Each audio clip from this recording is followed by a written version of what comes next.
Itu apa tantangan yang Bapak hadapi selama di Bapenda ini setelah masuk, Pak? Ya.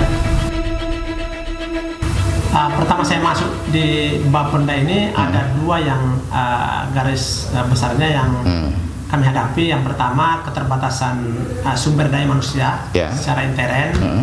Kemudian di luar itu secara eksternalnya itu objek pajak yang masih belum terdata yang banyak, kemudian kesadaran wajib pajak terhadap pajak itu sendiri. Pajak itu sendiri. Ya. Berarti setelah melewati tantangan ini, Bapak tidak langsung bekerja saat itu ya, karena harus melakukan perbaikan dulu. Itu seperti apa, Pak? Yang kami lakukan itu sambil berjalan mengoptimalkan target yang pajak yang sudah ditetapkan. Berarti langsung bekerja, Pak ya? Ya, langsung untuk pajak. Bekerja, sambil kita membenahi kekurangan-kekurangan. Kita lakukan identifikasi di mana permasalahannya. Betul. Kemudian kita rapatkan di anggota, kita cari solusinya seperti apa, dan kita melakukan langkah-langkah penyelesaian solusi itu. Solusi. Iya, jadi sambil mengejar targetnya, sambil mencari jalan keluar masalah-masalah yang ada. Masalah-masalah yang ada. Iya. Ada yang menarik, Pak, bahwa Bapemda itu dalam melakukan pendekatan sampai bermalam di desa-desa dan di rumah warga. Itu seperti apa konsep pendekatan dalam hal ini, diskusi berkaitan dengan pajak di masyarakat?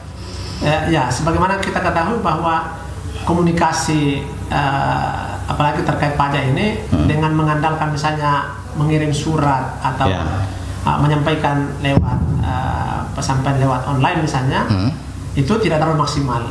Makanya kami rasa perlu ada pendekatan kunjungan langsung ke masyarakat. Kita diskusi secara langsung, sehingga itu menjadi dasar kami sehingga kita turun desa. Turun ke desa. Iya. Saat turun ke desa, bagaimana respon warga di sana, Pak? Kita turun ke desa itu, kita bermalam di desa, kita diskusi malam di situ dengan kepala dusun, kepala desa, kepala BPD dan tokoh-tokoh masyarakat. Ternyata luar biasa responnya. Dan selama ini mungkin ada unek-uneknya, ada yang mau disampaikan. Betul. Ya kan agak ribet kalau lewat telepon misalnya atau lewat surat. Setelah kami datang di sana mengunjung ke diskusi langsung, itu mengalir informasinya. Mengalir, ya. Unek-uneknya keluar, dan kami juga enaknya karena langsung bisa menyampaikan langsung seperti apa misalnya regulasinya, manfaatnya itu pajak apa. Ternyata direspon baik. Direspon baik. Iya.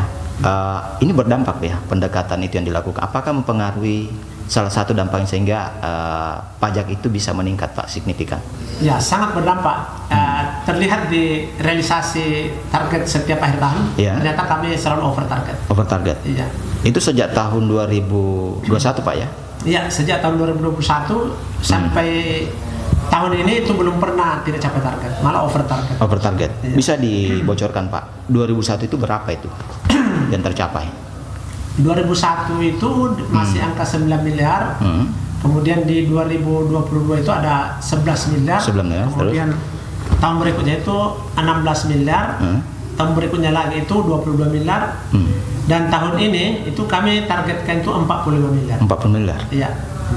Tadi disampaikan itu selalu over target. Iya. Bisa disebutkan untuk tahun 2024, Pak? Iya. Itu ditargetkan berapa sampai mencapai 22 miliar itu, Pak? Untuk tahun 2024 itu kami targetkan 14 miliar 900. Realisasinya itu 22 miliar. 22 miliar. Iya. Jadi persentase itu 152%. Berarti memang sangat berdampak pendekatan langsung ya, ke masyarakat. Sangat berdampak. Berdampak. Iya.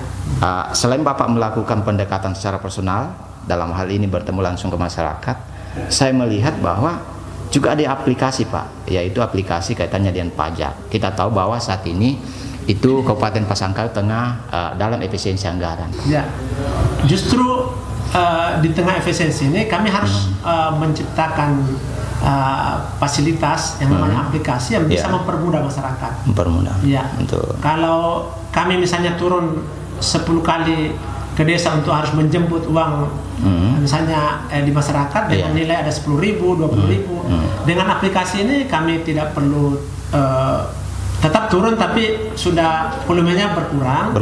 Kemudian kami bisa, masyarakat juga bisa terbantu. Jadi misalnya biar kami tidak turun, masyarakat biar hari Minggu atau hari Sabtu bisa dengan aplikasi yang ada bisa membayar lewat itu. Betul. Dan uang masuk tanpa harus datang ke Bapenda atau tanpa harus kami turun. Berarti dengan adanya aplikasi itu pajak makin meningkat Pak ya? Iya, terbukti dengan realisasi yang ada. Realisasi. Ya, itu. Ini diterapkan, direalisasikan itu mulai tahun berapa itu untuk aplikasinya Pak?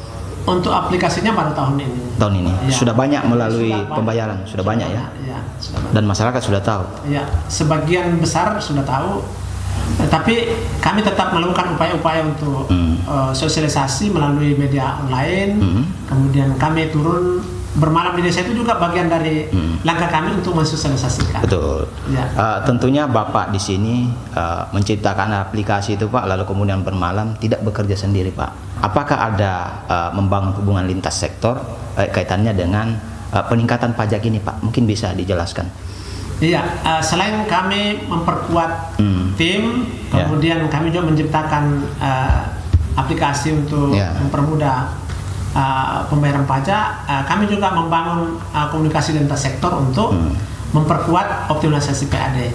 Ya. Dengan siapa saja itu dibangun? Salah satunya ada Samsat, kemudian ada Satpol PP, kemudian ada termasuk keuangan juga BPKD, terus inspektorat juga seperti itu, termasuk juga kejaksaan. Ya, kami kerjasama untuk saling memperkuat. Kalau misalnya kejaksaan itu terkait masalah yang tidak taat pajak, yang menunggak misalnya, itu bisa lewat kejaksaan. Ya.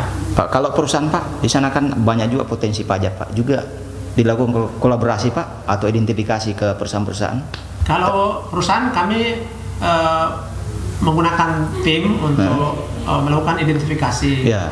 Kalau terhadap beberapa perusahaan-perusahaan itu kami sudah lakukan tahun ini sekitar 6 perusahaan. 6 perusahaan ya? Iya, sekitar 6 perusahaan itu kami menggunakan tim ahli untuk melakukan perhitungan. Iya. Berarti ada banyak potensi pajak juga di sana Pak ya? Iya, luar biasa. Luar biasa ya? Luar biasa. Kita kembali Pak, tadi sempat disampaikan bahwa tahun ini itu akan ditargetkan 45 miliar. Itu optimis Pak ya, itu akan tercapai. Ini cukup tinggi Pak, dari target sebelumnya itu saya lihat agak naik signifikan saya lihat ini Pak. Itu bisa dijelaskan Pak? Saya kira sangat optimis karena melihat potensi pajak itu sangat besar. Tinggal sebetulnya yang perlu kami lakukan itu adalah bagaimana memperkuat strategi dengan beberapa variabel penguatan. Misalnya seperti apa? Salah satunya itu kami memperkuat kerjasama dengan lintas sektor. Kemudian kami turun ke desa, bermalam di desa sambil melakukan penguatan-penguatan. Betul. Di sisi lain kami juga melakukan identifikasi langsung terhadap objek pajak yang besar, misalnya perusahaan-perusahaan. Saya kira untuk semua warga masyarakat Kabupaten Pasangkayu perlu dipahami bahwa pajak ini sesuatu yang mutlak, wajib untuk kita, sebagai kewajiban kita sebagai warga negara Indonesia. Ini tujuan pajak ini untuk dipakai mendanai pembangunan. Itu bisa dipakai membangun untuk infrastruktur, jalan, jembatan, kemudian membangun rumah sakit, fasilitas kesehatan, membangun fasilitas pendidikan. Ya, saya kira semuanya untuk manfaatnya untuk pembangunan Kabupaten Pasangkayu.